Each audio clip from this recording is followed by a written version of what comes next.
সালটা ছিল 1784। Sir William Jones British ভারতের রাজধানী কলিকাতায় এশিয়াটিক সোসাইটি অফ বেঙ্গল প্রতিষ্ঠা করেন। 1796 সালে সোসাইটির সদস্যরা মানুষের তৈরি বস্তু এবং প্রাকৃতিক সামগ্রী সংগ্রহের জন্য একটি জাদুঘর স্থাপনের পরিকল্পনা করেন।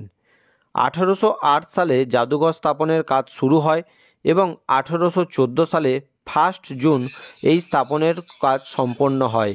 এর প্রতিষ্ঠাতা ছিলেন ড্যানিশ বটানিস্ট ডক্টর নাথালিয়েল ওয়াচেলিস। কলিকাতার চৌরঙ্গিতে অবস্থিত এই ইন্ডিয়ান মিউজিয়াম এখনও পর্যন্ত ভারতের সবচেয়ে বড় এবং প্রাচীন মিউজিয়ামগুলির মধ্যে একটি। এটি ভারতের সংস্কৃতি মন্ত্রক দ্বারা পরিচালিত হয়।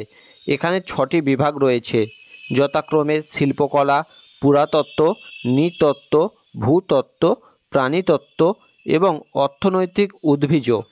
কলকাতা মিউজিয়ামে যাওয়ার জন্য সবচেয়ে নিয়ারেস্ট মেট্রো স্টেশন হচ্ছে পার্ক স্ট্রিট। আপনি পার্ক স্ট্রিট মেট্রো ধরে এখানে আসতে পারেন, 2 মিনিটের হাঁটা পথ। এছাড়া আপনি ধর্মতলায় যদি আসেন বাস সংযোগে, তাহলে ধর্মতলা থেকে আপনি 5 মিনিটের হাঁটা পথ পার্ক স্ট্রিটের দিকে আপনি এগিয়ে গেলেই পৌঁছে যাবেন ভারতীয় মিউজিয়ামে। আজকের দিনে অর্থাৎ 2024 সালের মার্চ মাসে এন্ট্রি ফি যথাক্রমে ফরেনার্স অর্থাৎ বিদেশিদের জন্য 500 টাকা, ইন্ডিয়ান অ্যাডাল্ট অর্থাৎ 18 বছরের উপরে যদি হন তাহলে 75 টাকা, ইন্ডিয়ান চিলড্রেন যদি 18 বছরের নিচে হন তাহলে 20 টাকা, স্টিল ক্যামেরার জন্য 118 টাকা, মোবাইল ক্যামেরার জন্য 59 টাকা এবং ভিডিও ক্যামেরা যদি করেন 5900 টাকা। এখানে স্বাভাবিকভাবে ভিডিও ক্যামেরা আমি করতে পারলাম না, কারণ এখনও পর্যন্ত অতটা ইনকাম আমি করতে পারিনি যে 5900 টাকা দিয়ে ভিডিও ক্যামেরা দিয়ে ভিডিও করে আপনাদেরকে আমি দিতে পারবো। আশা করি পরবর্তী সময় যখন আমার কাছে ইনকাম আসবে, আরও বেশি পয়সা থাকবে, অবশ্যই সব ভিডিও আপনাদেরকে করে দেখাবো। তো বর্তমানে আমি মোবাইল ক্যামেরার জন্য 59 টাকার টিকিটটা কেটে নিয়ে ভিতরের দিকে রওনা দিলাম। হ্যাঁ, সাথে বলে রাখা ভালো, ইন্ডিয়ান চিলড্রেন যে 20 টাকা, যদি 5 বছরের নিচের বাচ্চা হয় তাহলে কিন্তু টিকিট লাগবে না। 5 বছর থেকে 18 বছর আপনাকে 20 টাকা দিতে হবে এবং তার উপরে 75 টাকা। এবার স্বাভাবিক যে কোশ্চেনটা সবচেয়ে আগে আসে তা হচ্ছে খাবার, অর্থাৎ বাইরের খাবার আপনি ভিতরে নিয়ে যেতে পারবেন কি না। না, তার উত্তর হচ্ছে আপনি পারবেন না, কারণ আপনাকে ব্যাগ বাইরে জমা রেখে ভিতরে যেতে হবে এবং সেই ব্যাগের মধ্যে আপনার সমস্ত কিছু জমা রাখতে হবে। শুধুমাত্র জলের বোতলটা আপনি হাতে নিয়ে, ক্যামেরাটা অর্থাৎ মোবাইলটা আপনি হাতে নিয়ে ঢুকতে পারবেন। যদি মোবাইলের টিকিট করা থাকে তাহলে আপনি ফটো তুলতে পারবেন, কিন্তু যদি আপনার টিকিট না থাকে তাহলে কিন্তু মোবাইলে ফটো তুলবেন না। যে কোনো সময় আপনার 5900 টাকা ভিডিও ক্যামেরা করার জন্য যে চার্জ, সেই চার্জটা কিন্তু আপনার ফাইন হতে পারে।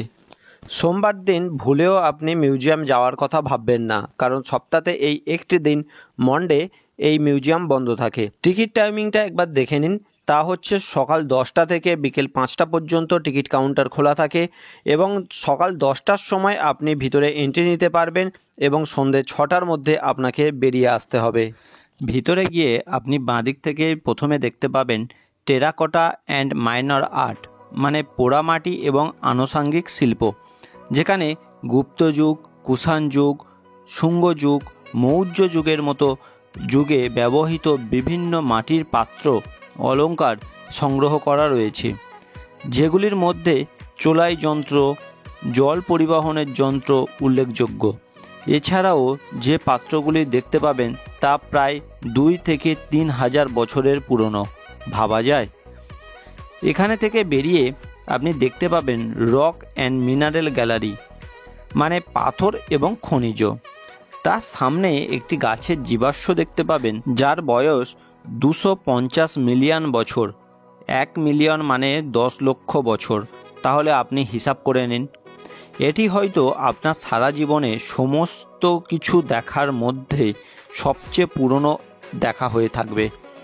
ভিতরে মানব সভ্যতার প্রথম ব্যবহৃত ওয়াসার থেকে শুরু করে আয়রন ও স্টিল ইন্ডাস্ট্রির, কোল ইন্ডাস্ট্রি ব্যবহৃত সমস্ত খনিজ, মানুষের ব্যবহৃত প্রথম কম্পাস থেকে শুরু করে নানা প্রকার কেমিক্যাল এবং মিনারেল দেশ বিদেশ থেকে সংগ্রহ করে রাখা রয়েছে।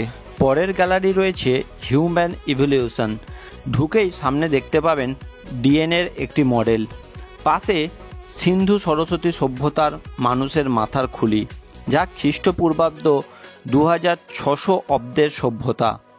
পাশে আছে নর্মদা উপত্যকা থেকে প্রাপ্ত পাথর এবং তার জীবাশ্ম। পাশে পাবেন হিমালয়ের পাদদেশের শিবালিক অঞ্চল থেকে প্রাপ্ত জীবাশ্ম, যা 12.3 মিলিয়ন বছর আগের অস্তিত্বকে প্রমাণ করে। আরও পাবেন আধুনিক মানব সভ্যতার দিকে এগিয়ে যাওয়ার যাত্রাপথ। মানুষের মাথার খুলির পরিবর্তন থেকে শুরু করে কিভাবে বানর থেকে মানুষ হয়ে দাঁড়িয়েছে তার সম্পূর্ণ নিদর্শন এখানে দেখানো হয়েছে। সারা বারান্দা জুড়ে আপনি দেখতে পাবেন বহু পুরনো মূর্তি, যেগুলো কত বছরের পুরনো, কোথা থেকে পাওয়া গেছে তা লেখা রয়েছে। পাশের পুরাতত্ত্ব বিভাগে এই ধরনের বহু প্রাচীন মূর্তি আপনি দেখতে পাবেন। তবে তার আগে আপনার যদি ওয়াশরুম যাওয়ার হয়ে থাকে, তার জন্য আপনি এই পাশের রাস্তা দিয়ে চলে আসুন। ওয়াশরুমটা যতটাই বড় ততটা পরিষ্কার।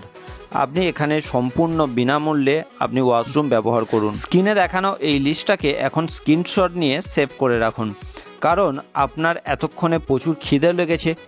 এখন আপনাকে খাওয়ার জন্য এই মিলের লিস্টটা যদি আপনার কাছে থাকে, প্রয়োজনীয় মিল অর্ডার করে সেখানে আপনি দুপুরের মিলটা সেরে ফেলুন, কারণ এখনও অনেক কিছু বাকি। ক্যান্টিনটা কিন্তু মিউজিয়ামের ভিতরেই এবং সম্পূর্ণ সেলফ সার্ভিস। কাউন্টার থেকে টিকিট করে আপনি কাউন্টার থেকে নিজেকেই খাবার নিতে হবে এবং বসে খাবার পরে আপনি আবার চলে আসুন মিউজিয়ামের মধ্যে।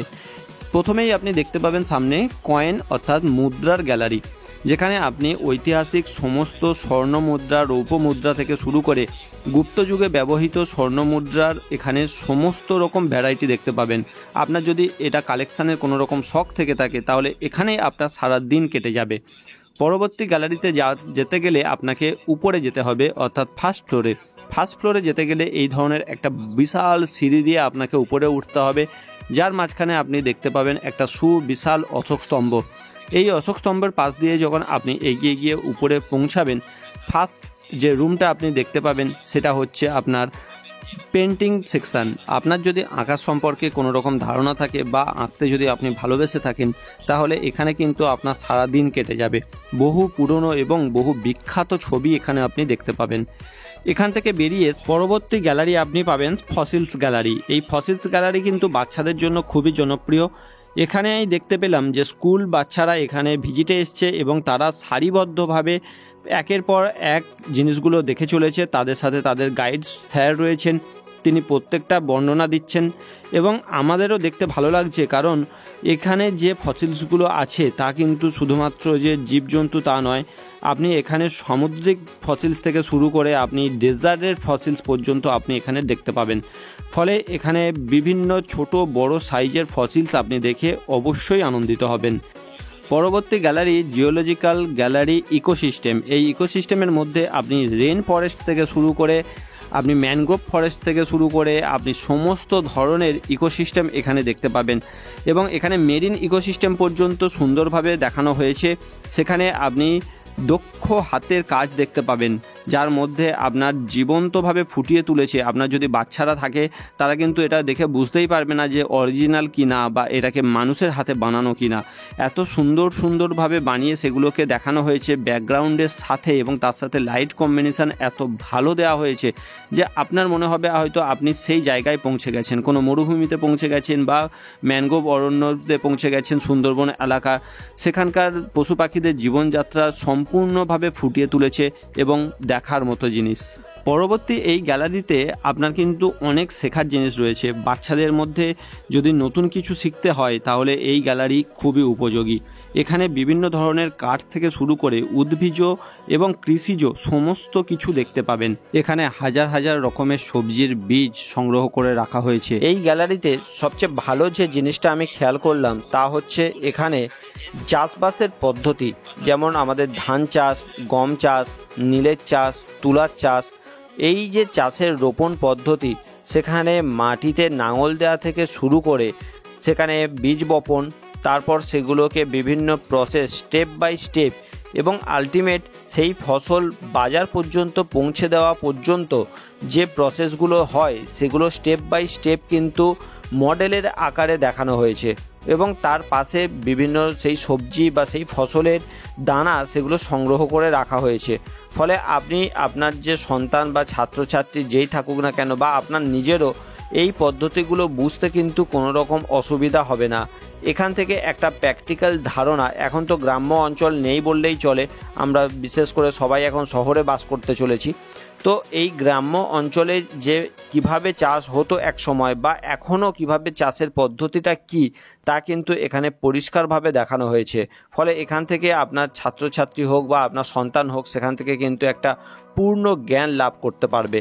পাশের এই গ্যালারিটা না দেখলে আপনার মিউজিয়াম ভ্রমণ কিন্তু অসম্পন্ন থাকবে, কারণ এখানেই রয়েছে সর্ববৃহৎ কঙ্কাল, যেটা দেখার জন্য আমরা বাচ্চারা ছোটোবেলা থেকেই আমরা উৎসাহ দেখাই যে আমরা মিউজিয়ামে গেলে দেখতে পাবো এই ধরনের বিশাল বিশাল কঙ্কাল থাকে, তিমি মাছের কঙ্কাল, বিশাল জন্তুদের কঙ্কাল, যেগুলো এখানে দেখতে পাবো আশা করি। সেখানে তো সেটা রয়েইছে, তার সাথে বিভিন্ন মডেল, সেই মডেলগুলো দিয়ে আমরা জঙ্গলের যে পশু পাখি সেগুলোকে অ্যাকচুয়ালভাবে চিহ্নিত করতে পারবো। তার সাথে সাথে এখানে যে হাড়গোড়গুলো দেখানো আছে, সাজানো রয়েছে, সেগুলো কিন্তু সবই রিয়েল। ফলে কত বড় হতে পারে একটা হাতির সাইজ, একটা তিমি মাছের সাইজ কত বড় হতে পারে, তা কিন্তু সম্পূর্ণ আকার এখানে আপনারা বুঝতে পারবেন। তো এখান থেকেই আমরা দেখতে পাবো যে মানুষ কিভাবে ধীরে ধীরে বানর থেকে মানুষ হয়েছে, তার কঙ্কালের আকৃতি থেকে আমরাও কিছুটা ধারণা লাভ করতে পারবো। এখানে তো আবার ছবি তোলার জন্য মানুষ বেশি বেশি করে লাইন দিচ্ছে, প্রচুর ছবি তুলছে, কিন্তু আমি বুঝতে পারছি না যে এই সব জন্তু জানোয়ারদের সাথে ছবি তুলে তারা কি আনন্দ পায়। যাই হোক, আমরা তো আমাদের কাজ করতে চলি। পাশের এই গ্যালারিতে আপনি জীবনচক্র সম্পর্কে কিন্তু পূর্ণ ধারণা পেয়ে যাবেন। এখানে একটা মাকড়সার জীবনচক্র থেকে শুরু করে মৌমাছি, প্রজাপতি, সমস্ত কিছু জীবনচক্র পরপর দেখানো হয়েছে। একটা কাঁকড়া থেকে শুরু করে আপনার মাকড়সা, কাঁকড়া বিছে পর্যন্ত আমরা এখানে সম্পূর্ণটা তাদের জীবনচক্র দেখতে পাবো।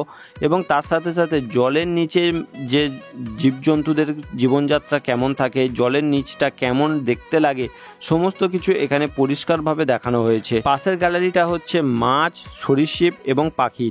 তো প্রথমেই বলে দিই যে এখানে যে পাখিগুলোর দেখানো হয়েছে, সেই পাখিগুলো কিন্তু সারা বিশ্ব জুড়ে দেখতে পাওয়া যায়। এখানে শুধু ইন্ডিয়াতে নয়, সারা বিশ্ব জুড়ে দেখতে পাওয়া যায় এই রকম পাখিদের কালেকশান এখানে দেখানো হয়েছে।